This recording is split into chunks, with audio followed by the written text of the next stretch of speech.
Yang pertama terkait membaca sholawat berdasarkan sholat. Apakah boleh menjadikan semua doa kita itu hanya sholawat saja? Yang pertama. Kemudian yang kedua terkait memposisikan Allah dengan Rasulullah Muhammad SAW.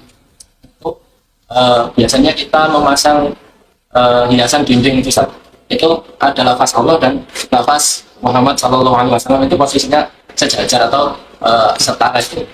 Seperti apa menurut Islam? Yang ketiga itu ada istilah kebanyakan itu mengatakan kalau ingin sesuatu itu ya disolawatin aja. Itu seperti apa? Yang pertama ada pertanyaan ya. Yang pertama, apakah boleh menjadikan doa kita hanya sholawat saja? Sehingga kita tidak meminta apapun, yang kita ucapkan hanya sholawat saja. Ya, banyak memberikan sholawat kepada Nabi SAW. Ini hukumnya dianjurkan.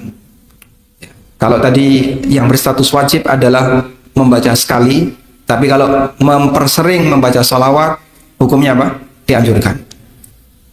Namun kalau sampai ini meninggalkan bentuk berdoa kepada Allah dengan permohonan yang kita inginkan, kemudian semuanya diganti dengan bacaan sholawat, wallahu a'lam, saya tidak punya keterangan tentang itu dari para ulama. Namun Allah perintahkan kita untuk berdoa. Wa idza sa'alaka ibadi anni fa inni qarib ujibu da'watad da'i idza da'a. Apabila hambaku bertanya kepadaku, maka sampaikan aku dekat dan aku mengijabai doa yang diucapkan oleh hambaku. Idza da'ani, ketika dia berdoa kepadaku. Dan Allah Subhanahu wa taala juga berfirman, ud'u rabbakum ud'uni astajib lakum, berdoalah kepadaku, aku akan mengijabai doamu. Dan Allah juga berfirman, walillahil asmaul husna fad'uhu biha. Allah memiliki asmaul husna, maka berdoalah kepada Allah dengan menggunakan asmaul husna. Dan masih banyak ayat yang lain yang memerintahkan kita untuk berdoa. Dan Nabi Muhammad SAW mengajarkan banyak redaksi doa yang isinya permintaan. Seperti misalnya doa yang menjadi kebaikan dunia dan akhirat. Rabbana atina fid dunya hasanah wa fil akhirati hasanah wa qina adzabannar. Ada di Quran dan juga ditekankan oleh Nabi SAW. Beliau sering meminta kepada Allah, ya muqallibal qulub tsabbit qalbi ala dinik. Beliau juga berdoa kepada Allah, Allahumma inni a'udzubika minal ma'tham wal maghram. Beliau sering berdoa kepada Allah, Allahumma hasibni hisaba yasira. Sunnah ini akan hilang semuanya kalau kita punya prinsip tinggalkan semua lafaz doa, cukup dengan kata salawat. Lalu bagaimana dengan praktek doa Nabi SAW yang demikian banyak yang itu diajarkan kepada umatnya? Datang Abu Bakar Siddiq, ya Rasulullah, ajarkan kepadaku satu doa agar aku bisa membacanya ketika salat. Maka Nabi SAW mengajarkan kepada Abu Bakar doa yang dibaca ketika salat. Allahumma inni dhalamtu nafsi dhulman katsira wa la yaghfiru dhunuba illa anta faghfirli maghfiratan min indika warhamni innaka antal ghafurur rahim. Abu Bakar datang kepada Nabi SAW dan Rasulullah SAW ngasih jawaban dengan kalimat ini. Beliau tidak mengatakan tinggalkan semua doa, perbanyak salawat untukku ya Abu Bakar. Jawaban itu tidak demikian. Tapi yang beliau sampaikan apa? Beliau ajarkan doa. Dan Muslim yang baik adalah mengamalkan aneka bentuk ibadah itu secara bergantian. Ada waktunya salawat, ada waktunya doa, memohon sesuatu kepada Allah, ada waktunya baca Quran, ada waktunya menjawab azan, ada waktunya berzikir, ada waktunya. Saatan. Masing-masing kita posisikan sebagaimana waktunya. Lalu bagaimana kalau ada ajaran, kalau kamu menginginkan sesuatu, sholawatin saja. Ingin rumah, mepet-mepet rumah, Allahumma sholli ala Muhammad, Allahumma sholli ala Muhammad, Allahumma sholli wa sallim alaihi. Pengen kendaraan, kemudian nyentuh itu. Saya bingung membayangkan, kalau pengen istri gimana? Prakteknya gimana Pak? Ya? Masya Allah. Sehingga praktek seperti ini membingungkan. Kita membaca salawat tujuannya apa? Biar kita dapat pahala, bukan untuk nyari dunia. Maka orang yang ngajarin seperti ini, dia ngajarin kalau kamu pengen sesuatu, sentuh tanganmu ke benda itu, salawatin saja. Berarti dia membaca salawat dengan niat untuk dunia. Kamu baca tujuannya apa? Mau nyari dunia atau mau nyari pahala? Dua-duanya, Pak. Salah satunya kalau bisa. Ya kalau bisa dua-duanya. Baik. Kalau mau dua-duanya, ikhlaskan untuk Allah, insya Allah dikasih dua-duanya. Sehingga jangan menanamkan obsesi manusia untuk semakin cinta kepada dunia sampai mengajarkan ibadah diarahkan untuk mendapatkan dunia. Anda sudah mencari dunia dalam waktu sekian jam. Ibadah itu cuma sekian jam, jauh lebih sedikit.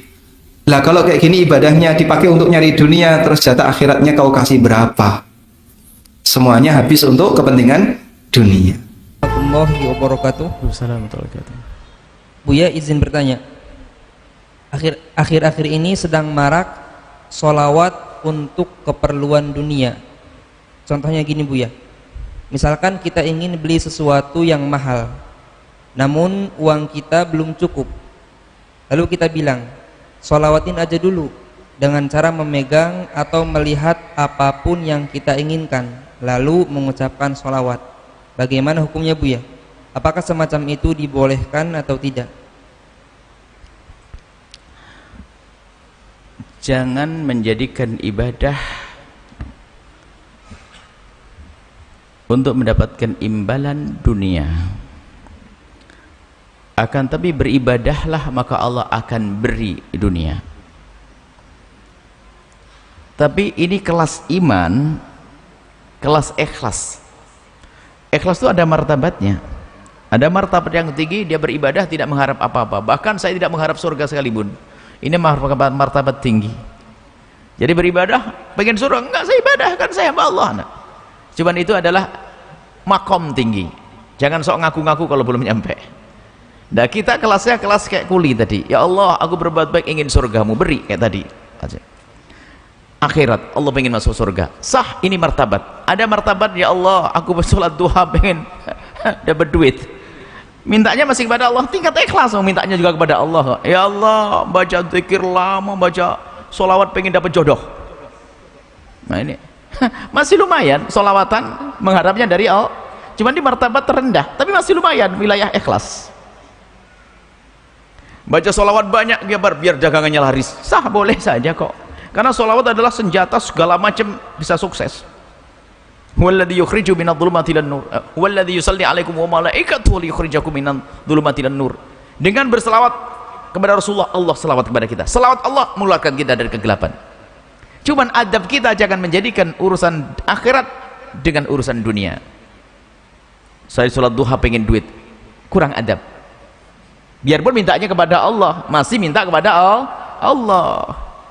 Maka ada adab. Kemudian kalau kita, ini bab lain selesai. Pada bab lain, kalau Anda melihat gebiar dunia, jangan Anda tancapkan di hati Anda. Malah sholawatan, ya Allah, ini mobil bagus, Allahumma sholli ala sayyidina Muhammad, semoga saya dapat. Nah itu Anda menancapkan dunia di hati Anda.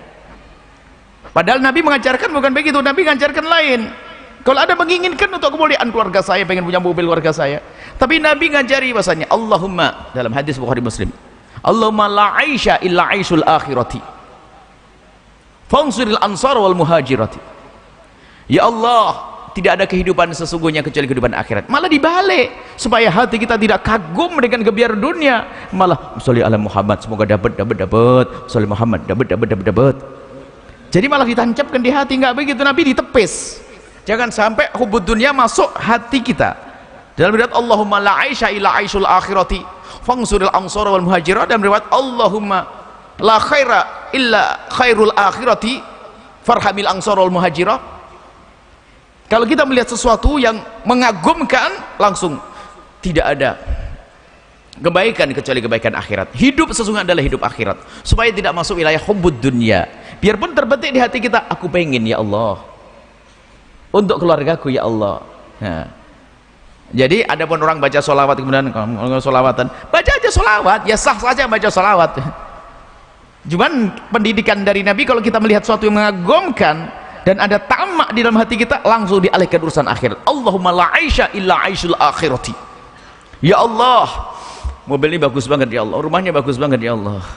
Langsung dihibur hatinya agar tidak masuk wilayah tamak. La aisha illa aishul akhirati, tidak ada kehidupan sesungguhnya kecuali akhirat. Ya Allah, akhirat. Lalu dunia bagaimana? Minta, tapi tidak menjadi orang yang hubbud dunia, tambah kepada dunia. Jadi kalau masalah baca sholawat ya boleh, tapi tidak begitu pendidikan dari Nabi. Bukan sholawat aja, ini sholawat dapat duit. Oh, jadi sholawatnya sholawat cari duit nanti. Baca sholawat sah. Anda menginginkan, ya Allah, ini rumahnya Pak Haji ini, katanya anaknya cantik, solehah, ya Allah, mau sholli ala Sayyidina Muhammad, ya sah-sah saja. Cuman cara Nabi ngajarkan kalau Anda menginginkan sholat hajat, setelah itu dilihat dulu baru ngelamar, kan begitu ya. Sholawatan bagus, beribadah sholawatan. Cuman kalau mengenai duit, kalau ada barang mewah, niat semoga aku punya ini, Allahumma sholli Muhammad, malah menanamkan dunia di hatinya. Kalau Nabi mengajarkan dibalik, Allahumma la aisha illa aishul akhirati. Jadi kalau Anda nanti Allah kasih, jadi akan lihat mobil mewah, Allahumma la aisha illa aishul akhirati, Allahumma la aisha illa aishul akhirati. Begitu saja langsung. Biarpun setelah itu, ya Allah, jika itu baik untuk berikan kepadaku, ya Allah. Atau minta, ya Allah, berikan kepadaku kendaraan agar aku kalau ngaji nggak kehujanan. Sah. Seperti itu. Jadi bukan salawat begitu. Akan tapi di saat Anda melihat sesuatu yang mewah, pendidikan Nabi adalah Anda langsung ingat akhirat. Wallahu a'lam bishawab.